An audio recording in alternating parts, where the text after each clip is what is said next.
Sarah had always been a wanderer, not lost, mind you, but deliberately exploring. The desert held a strange allure for her, the stark beauty of the endless sand, the fiery sunsets that painted the sky, and the quiet solitude that allowed her thoughts to breathe. She was a botanist, studying the resilient plants that thrived in the harshest conditions. Today, she was miles from the nearest town, her trusty horse, Dusty, plodding along a barely visible trail. Sarah hummed a tuneless melody, her eyes scanning the horizon for a rare desert bloom she'd read about. She carried water, dried meat, and a small journal filled with sketches and observations. A wide-brimmed hat shielded her face from the sun, and her leather boots were scuffed from countless miles. She was self-reliant, capable, and confident in her ability to handle whatever the desert threw her way, or so she thought. The attack came without warning. A band of rough-looking men, faces hidden behind dusty scarves, emerged from behind a towering rock formation. They were desert slavers, preying on unsuspecting travelers. Before Sarah could react, they surrounded her, their horses kicking up sand.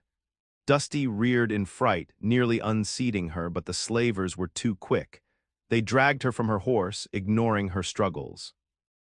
"Let me go," she yelled, but her voice was swallowed by the vastness of the desert. One of the men, the apparent leader, sneered at her. "Silence, you're coming with us." They tied her hands and feet, leaving her helpless. Dusty, spooked by the commotion, galloped away, disappearing over the horizon. Sarah felt a surge of panic. She was alone, at the mercy of these ruthless men, with no idea where they were taking her or what they planned to do. This was a danger unlike any she had ever faced, a situation where her knowledge of desert plants wouldn't save her. Her independence, her resourcefulness, all seemed useless now. All she could do was wait and hope for a miracle. The slavers forced Sarah to ride for hours, her hands bound tightly behind her back. The desert sun beat down mercilessly, and her throat grew parched. They offered her no water, no respite. She could feel the anger simmering inside, but she knew she had to remain calm to conserve her energy. She observed her captors, trying to discern their weaknesses, their routines. They were a motley crew, hardened by the desert, their faces etched with cruelty. They spoke little, communicating mostly with grunts and gestures. As the sun began to dip below the horizon, painting the sky in hues of orange and purple, they arrived at their camp. It was a desolate place, a cluster of tents huddled around a meager fire. Other captives were there, their faces gaunt and hopeless. Sarah's heart sank. She realized this was no ordinary kidnapping. These men were in the business of human misery. The slavers dragged Sarah from her horse and shoved her towards a dark, gaping hole in the ground. She stumbled, catching herself just before she fell. Fear gripped her, cold and suffocating. What was this place? What did they want from her? The leader grinned, revealing yellowed teeth. "This is where you learn your place," he said, his voice raspy. "A little time in the pit will teach you obedience." Two of the slavers grabbed Sarah, their grip like iron. She struggled, kicking and screaming, but it was no use. They dragged her to the edge of the pit and without hesitation threw her in. The fall was short but jarring. Sarah landed hard on the sandy floor, the impact knocking the wind out of her. As she gasped for breath, she heard it, the unmistakable rattle of a rattlesnake, then another and another. Her eyes darted around, trying to pierce the darkness. She saw them then, coiled and ready to strike, their eyes glinting in the dim light. And then she saw the scorpions, their tails arched menacingly. This wasn't just a pit, it was a death trap. A wave of terror washed over her, but beneath it a spark of defiance remained. She wouldn't give up, she would survive. The air in the pit was thick and heavy, a suffocating blanket of heat and dust. The stench of stale earth and reptile musk filled Sarah's nostrils, making her gag. She pressed herself against the rough, damp wall of the pit, trying to make herself as small as possible. The rattlesnakes were everywhere, their diamond-patterned backs blending seamlessly with the sandy floor. She could hear their dry, menacing rattle, a constant reminder of the danger she was in. A scorpion skittered across her boot, its venomous stinger raised. Sarah froze, holding her breath, willing it to go away. Slowly, cautiously, it moved on, disappearing into the shadows. She let out a shaky breath, her heart pounding in her chest. The walls of the pit were steep and unforgiving, offering no handholds, no hope of escape. She looked up, trying to gauge the distance to the top. It was too far, impossible to climb with her hands tied. Despair began to creep in, but she fought it back. She had to stay focused, to stay alive. She remembered her botany lessons, the survival techniques she had learned. She knew that scorpions were most active at night, seeking shelter from the sun during the day. Rattlesnakes preferred cooler temperatures and would likely be less active in the heat. She needed to find a way to use this knowledge to her advantage. The sun beat down on the pit, turning it into an oven. Sweat streamed down Sarah's face, blurring her vision. Her throat was parched, her lips cracked and bleeding. She knew she couldn't last long without water. As the hours passed, the heat intensified and the snakes became more sluggish. Sarah saw an opportunity. Slowly, carefully, she began to move, inching her way along the wall of the pit, searching for a place where she could rest, a place where she would be less exposed to the venomous creatures. She spotted a small alcove, a shallow depression in the wall just large enough for her to squeeze into. It was a gamble, but she had no choice. She took a deep breath and made her move. Reaching the alcove, she carefully settled in, her back pressed against the cool earth.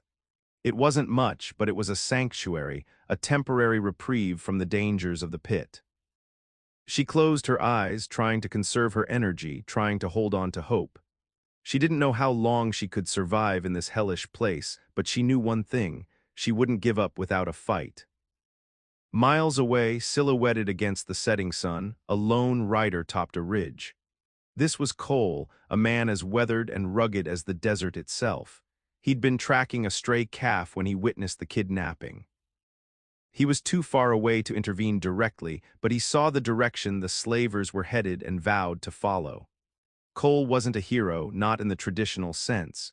He was a rancher, a cowboy, a man who lived by his own code. But he couldn't stand by and watch injustice unfold. He knew the slavers were heading toward the old abandoned mine, a place notorious for its hidden dangers and lawless inhabitants. He urged his horse, a sturdy Mustang named Blaze, onward, pushing them both to their limits.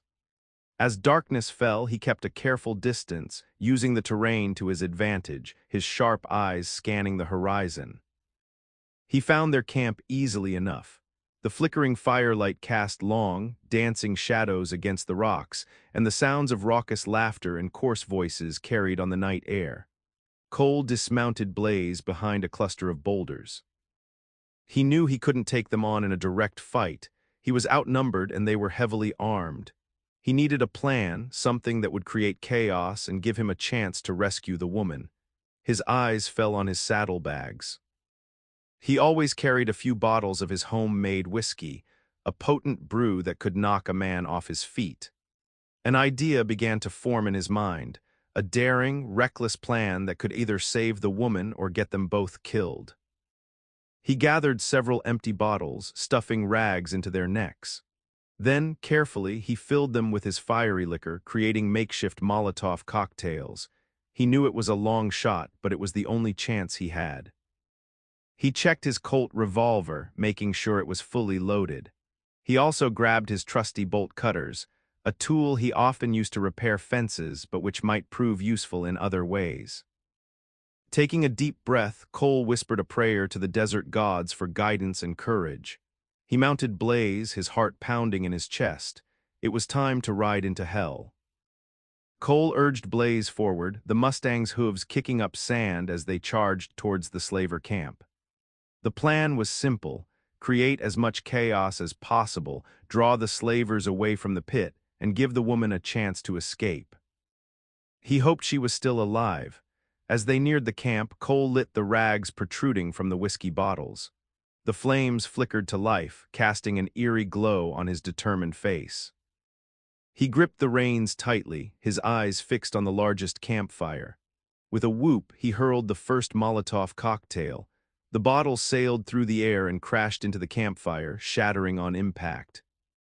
The whiskey ignited with a deafening roar, sending flames leaping high into the night sky. Slavers screamed in surprise, scrambling to their feet as the fire spread rapidly. Cole didn't wait for them to recover. He hurled another bottle, this time targeting a stack of supplies near one of the tents. The explosion was even bigger, engulfing the supplies in a fiery inferno. Panic erupted in the camp.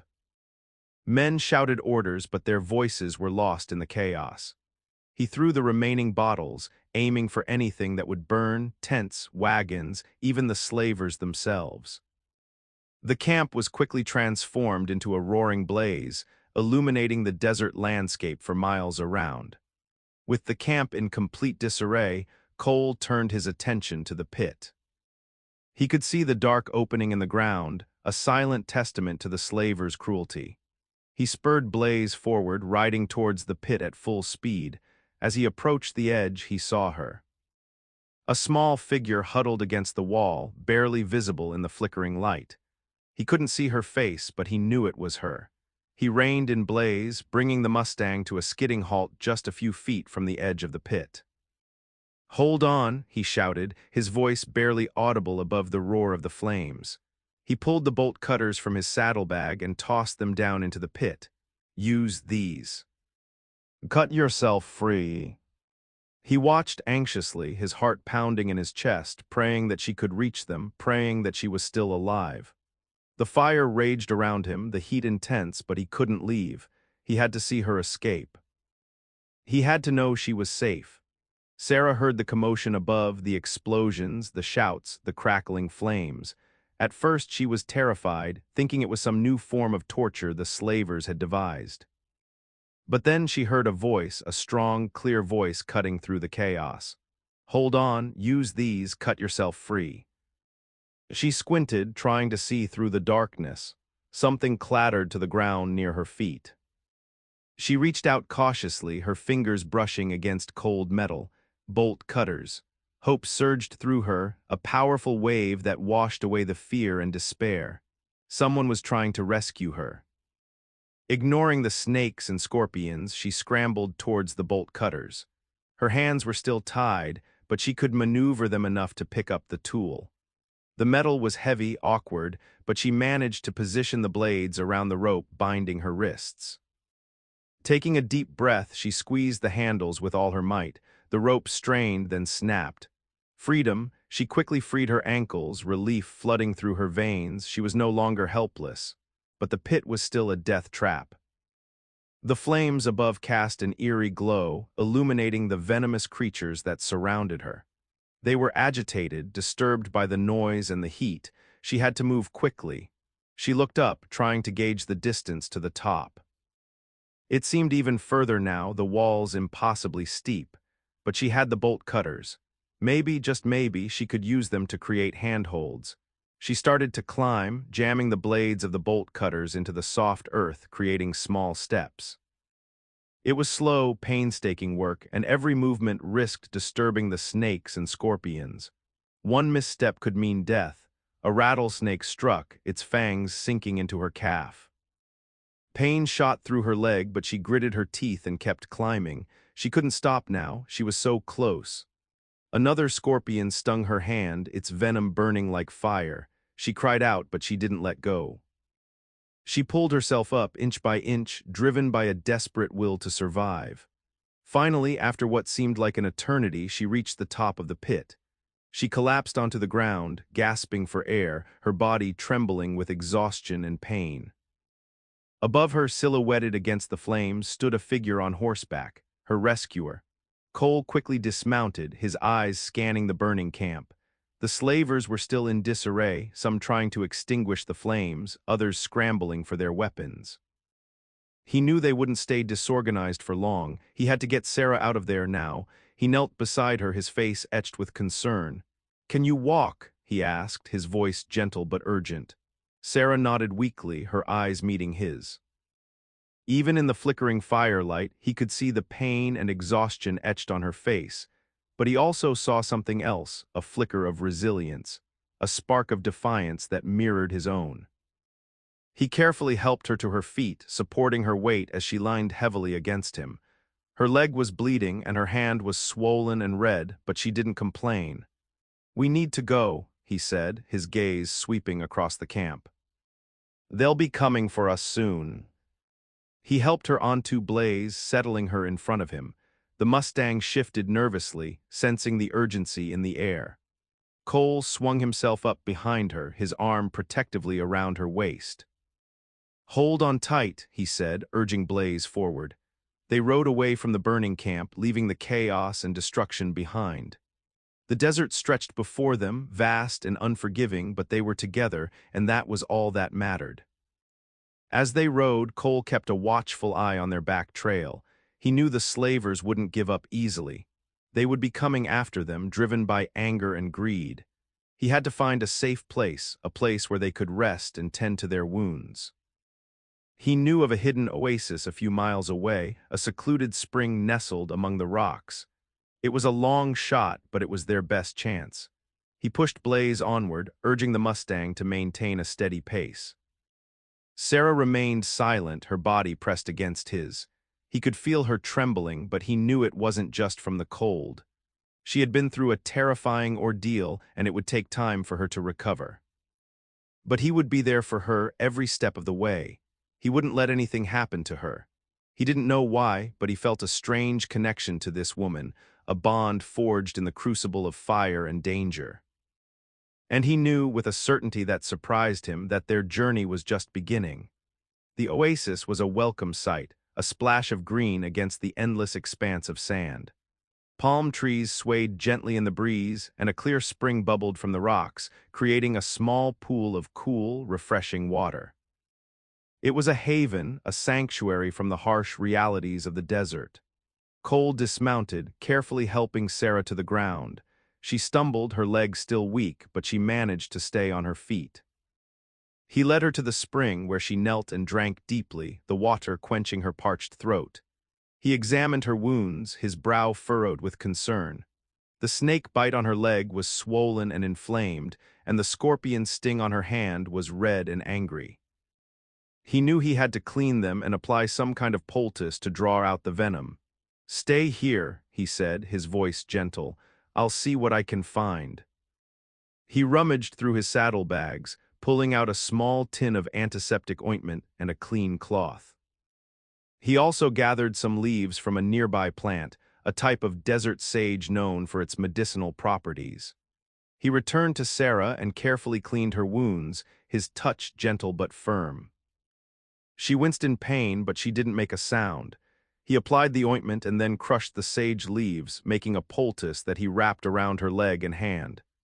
"This will help with the swelling and the pain," he said, his eyes meeting hers. "It's not much, but it's the best I can do." Sarah looked at him, her eyes filled with gratitude. "Thank you," she whispered, her voice hoarse, "for everything." He smiled, a genuine smile that lit up his face. "You would have done the same for me," he said. They sat in silence for a moment, the only sound the gentle rustling of the palm trees and the trickling of the spring. The oasis felt like another world, a world away from the burning camp and the ruthless slavers. But they knew that their peace wouldn't last. The slavers would be coming, and they had to be ready. Cole stood up, his eyes scanning the surrounding terrain. "We need to set up a defense," he said, his voice serious. "They'll be here soon." He began to gather rocks and branches, building a makeshift barricade around the spring.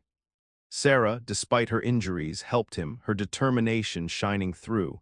They worked together in silence, their movements coordinated, their minds focused on the task at hand. A silent understanding passed between them, a bond forged in the shared experience of danger and survival. They were no longer strangers. They were partners, allies, bound together by fate. The sun dipped below the horizon, casting long shadows across the desert. Cole and Sarah waited, their eyes fixed on the approaching figures. The slavers were coming, their faces grim, their weapons drawn. "They're here," Cole said, his voice low. "Get behind the barricade." Sarah nodded, her hand gripping the handle of a heavy rock. She was still weak, still injured, but she was ready to fight. She wouldn't let these men take her again. The slavers charged, their horses thundering across the sand. Cole raised his rifle, firing a warning shot into the air. "Stay back," he shouted. "This is as far as you go." The slavers ignored him, continuing their advance. Cole fired again, this time aiming for the horses. One of the animals went down, throwing its rider to the ground.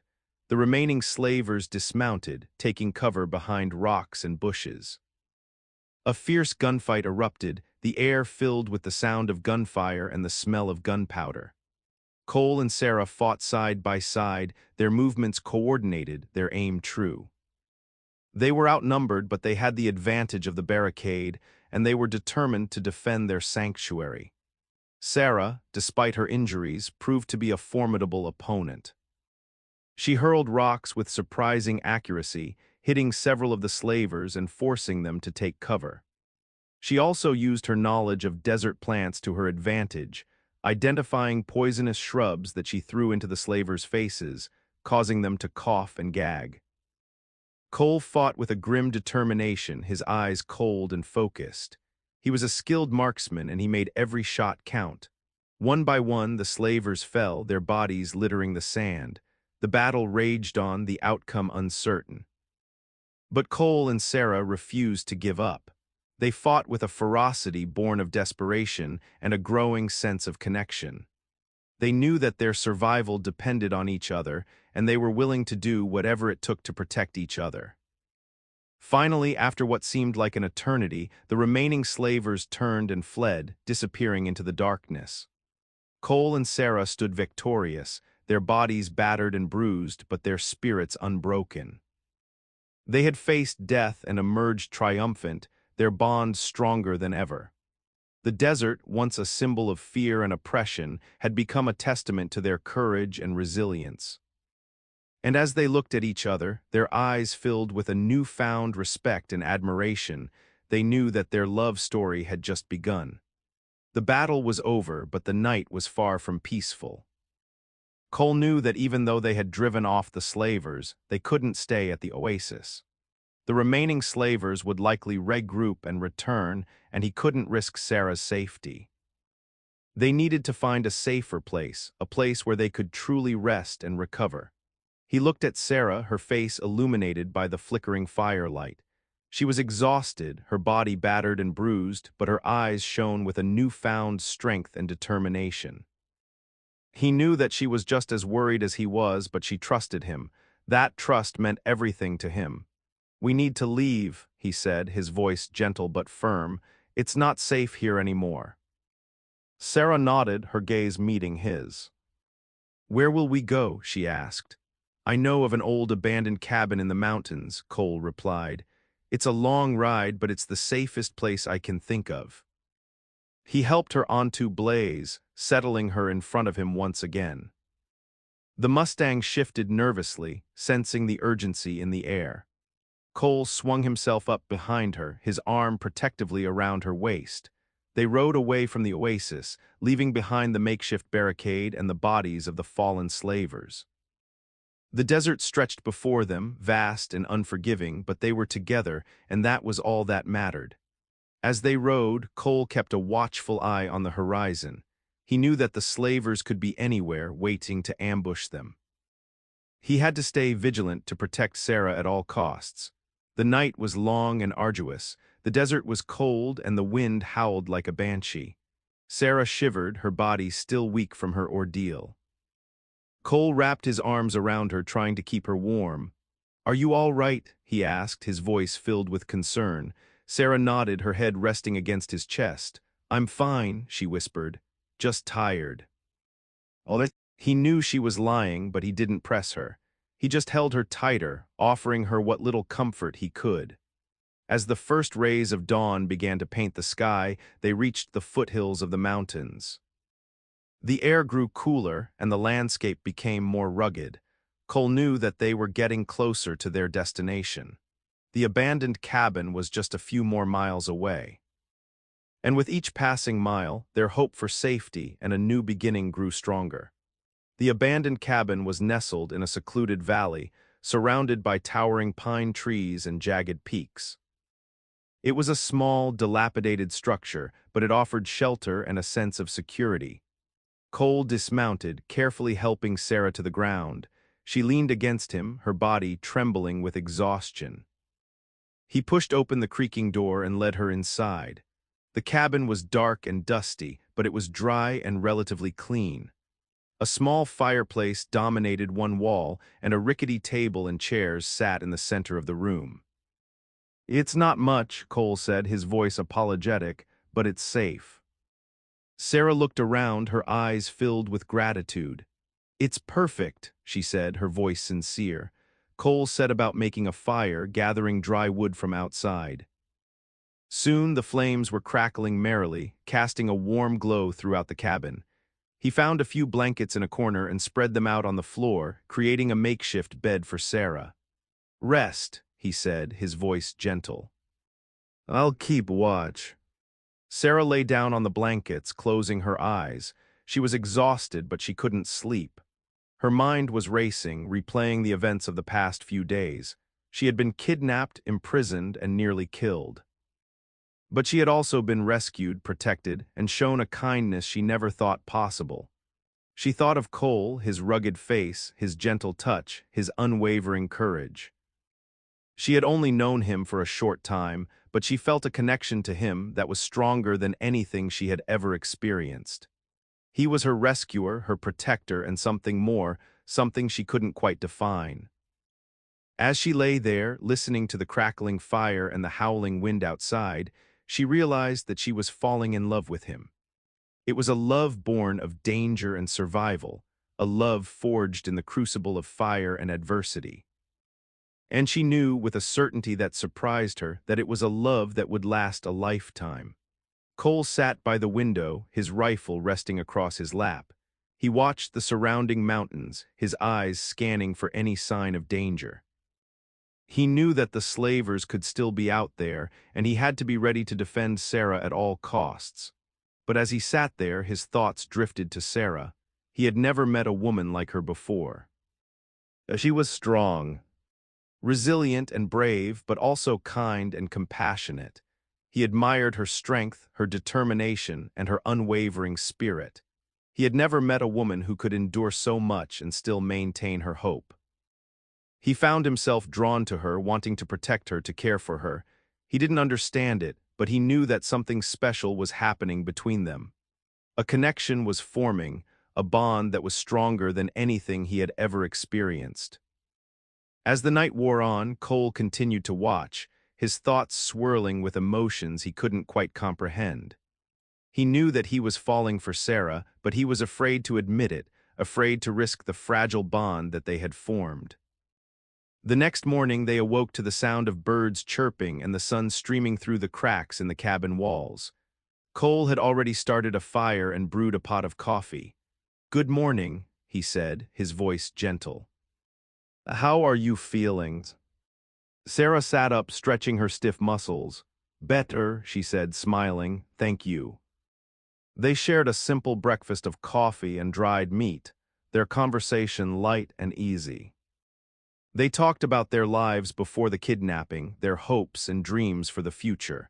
They learned about each other's passions, their fears, and their vulnerabilities. As they talked, their connection deepened. They realized that they had more in common than they thought.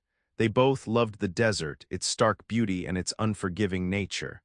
They both valued freedom, independence, and resilience, and they both believed in the power of hope. After breakfast, Cole decided to check the perimeter of the cabin. He wanted to make sure that the slavers weren't nearby. He took his rifle and ventured outside, leaving Sarah alone in the cabin.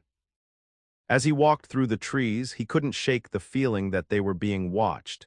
He scanned the surrounding mountains, his eyes searching for any sign of movement, but he saw nothing. He returned to the cabin, his unease. Unrelieved, he hurried back to the cabin, bursting through the door. Sarah was standing by the window, her face pale, her eyes wide with fear. "They're here," she whispered, her voice trembling. "I saw them. They're coming up the valley." Cole didn't hesitate. He grabbed his rifle and motioned for Sarah to follow him. "We need to get out of here," he said. "They know we're here and they won't give up easily." They slipped out the back door of the cabin and into the trees. Cole led the way, moving quickly and silently through the forest. He knew the mountains well, and he knew of a hidden trail that would lead them to safety. As they ran, they could hear the sounds of the slavers crashing through the underbrush behind them. They were closing in, their voices growing louder with each passing moment. Cole and Sarah pressed on, their lungs burning, their muscles aching. They stumbled and fell, but they kept getting up, driven by a desperate will to survive. They reached the trail and started to climb, scrambling up the steep, rocky terrain. The slavers were right behind them, their pursuit relentless. Cole stopped, turning to face their pursuers. "Sarah, keep going," he said. "I'll hold them off." Sarah shook her head, her eyes filled with tears.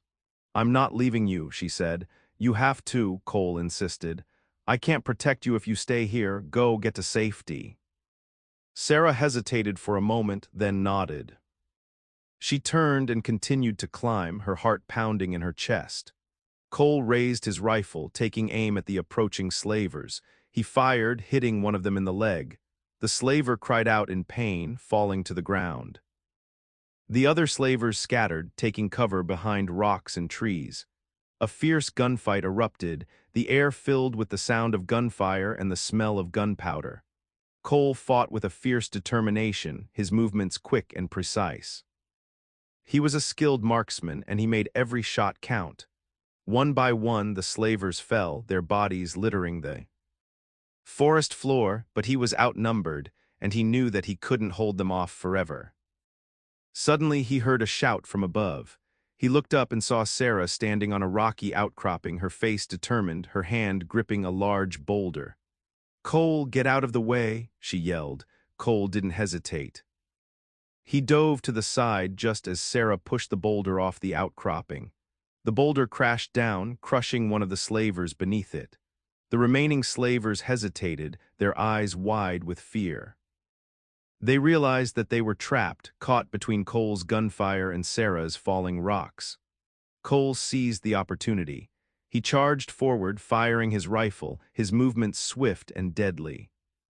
Sarah continued to hurl rocks, providing cover for him.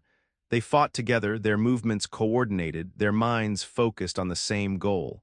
They were a team, a force to be reckoned with. One by one, the slavers fell, their bodies tumbling down the mountainside. Finally, after what seemed like an eternity, the last slaver turned and fled, disappearing into the trees. Cole and Sarah stood victorious, their bodies battered and bruised, but their spirits unbroken. They had faced death once again and emerged triumphant. Cole looked at Sarah, his eyes filled with admiration and love. "You saved my life," he said, his voice hoarse. Sarah smiled, her eyes shining with tears. "You saved mine," she replied. They embraced, holding each other tightly, their bodies trembling with exhaustion and relief. They knew that they had been through something extraordinary, something that had changed them forever. They had faced their fears, overcome their challenges, and found love in the midst of chaos. And as they looked at each other, their eyes filled with a newfound understanding and commitment, they knew that their future was together. The final obstacle had been overcome. It was now time to plan their life together. A life full of freedom and independence. They gathered what few belongings they had and made their way down the mountain, hand in hand, their hearts filled with hope and anticipation. They were ready to face whatever challenges lay ahead as long as they had each other. The final slaver has fled. It is over. They have faced the final confrontation and survived. They descended the mountain together, hand in hand, ready to build a life of freedom and love in the rugged heart of the West. They retrieved Blaze, who had patiently waited for them nearby, his ears twitching nervously. Cole helped Sarah onto the Mustang, then swung himself up behind her. They rode out of the mountains, leaving behind the cabin and the memories of their harrowing ordeal. They decided to head west, towards the setting sun, towards a new life filled with hope and promise. They knew that the road ahead would not be easy. The West was a wild and unforgiving place, filled with dangers and challenges. But they were ready to face whatever came their way as long as they had each other. As they rode, they talked about their dreams for the future. Sarah wanted to continue her botanical studies, to explore the hidden corners of the desert and discover new species of plants. Cole wanted to build a ranch to raise cattle and horses, to live a simple life close to the land. They realized that their dreams were not mutually exclusive. They could support each other, help each other achieve their goals. They could build a life together that was both fulfilling and meaningful. They found a small town nestled in a fertile valley, a place where they could start anew. They bought a small piece of land and began to build their home, a simple cabin made of logs and stone. Sarah planted a garden, filling it with colorful flowers and herbs. Cole built a corral for the horses and a barn for the cattle. They worked side by side, their movements coordinated, their hearts filled with love and contentment. As the years passed, their love grew stronger, their bond unbreakable. They faced many challenges, droughts, storms, and hardships, but they always overcame them together. They learned to rely on each other, to support each other, to love each other unconditionally. They built a life that was rich and full, a life that was based on trust, respect, and love.